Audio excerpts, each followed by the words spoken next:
learning target today, I'll be able to define and create integers by applying knowledge of vocabulary so that I can use positive and negative numbers to represent quantities in real-world situations, as well as recognize how 0 is represented in each situation.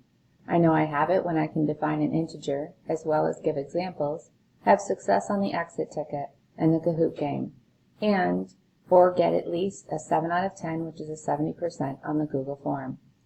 In class today, if you were absent, I would like you to take a look at what the data showed me from last night's homework and yesterday's exit ticket.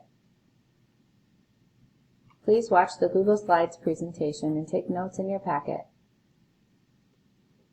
Please make a homework choice, either page 4, number 1, all, number 3, all, and page 5, number 1, all, or the Google form integers in the real world day 1.